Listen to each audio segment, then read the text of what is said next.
አምስተኛው የአብይ ጾም ደብረ ዘይት ይባላል። ደብረ ዘይት የሚለው ግዕዝ ቃል ሲሆን ተራራ ማለት ነው። በዛ ተራራ ላይ የወይራ ዛፍ በብዛት ስለሚበቅል ስያሜውንም ከዛው አንጻር አግኝቶታል። በደብረ ዘይት ላይ የዓለም ፍጻሜ ምን እንደሚመስል ጌታችን መድኃኒታችን ኢየሱስ ክርስቶስ አስተምሯል።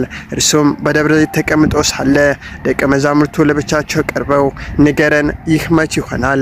የመምጣትና ያለመጨረሻስ ምክንያቱ ምንድን ነው አሉት። ማቴዎስ ምዕራፍ 24 ከቁጥር 3 የዓለም ህልፈት መች እንደሆነና ምክንያቱም እንደሆነ ለተጠየቀው ጥያቄ ጌታችን ምላሽ ሰጥቷል። የዓለም ህልፈት በእግዚአብሔር ዘንድ ብቻ የምትታወቅ እንጂ ቀኒቱ ለሰው ልጅ ተለይታ የማትታወቅ መሆኗን ተናግረዋል። ህልፈት ዓለም መች ይሆናል? የሐዋርያት ጥያቄ። ጌታችንና መድኃኒታችን ኢየሱስ ክርስቶስ የዕለተ ምጽአት ቀንና ሰዓት ከመግለጹ ባሻገር ያን ግን እወቁ፣ ባለቤቱ ከሌሊት በየትኛው ክፍል ሌባ እንደሚመጣ ቢያውቅ ኖሮ በነቃ ቤቱንም ሳይቆልፍ ባልተኛም ነበር አላቸው።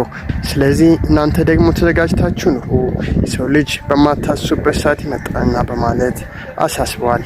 ማቴዎስ ምዕራፍ 24 ከቁጥር 43 ከ44 ባለቤቱ ያለውን ንብረትና ሀብት ሌባ ዘርፎ እንዳይወስድበት ባለቤቱ ነቅቶ እንደሚጠብቅ በሌባ የተመሰለ መልአከ ሞትም የመናን ሕይወት በንስሐ ሳይዘጋጁ እንዳይነጥቅ በንስሐ በጾም በጸሎትና በስግደት እንዲሁም በሥርዓተ ቁርባን ተወስኖ መቆየት እንደሚገባ ተናግረዋል።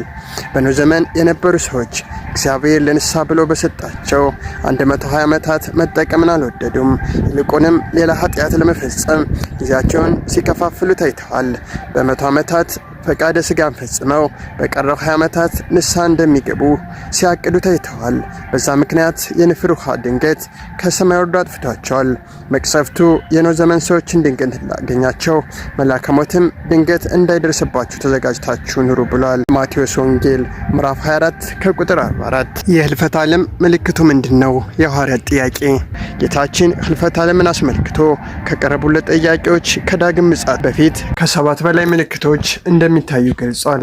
ከዚህ መካከል የሐሰተኛ ነቢያት መነሳት፣ የጥፋት ርኩሰት በተቀደሰው ስፍራ መታየት፣ የፍቅር መቀዝቀዝ እንዲሁም ጦርና የጦር ወሬ መስማትን በምልክትነት የሚቀርቡ ዋና ዋናዎቹ ናቸው።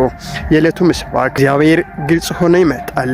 አምላካችን ይመጣል፣ ዝም አይልም፣ እሳት በፊቱ ይቃጠላል። መዝሙር 49 ከቁጥር 3 የሚለው ነው። መልካም ጊዜ ይሁንላችሁ።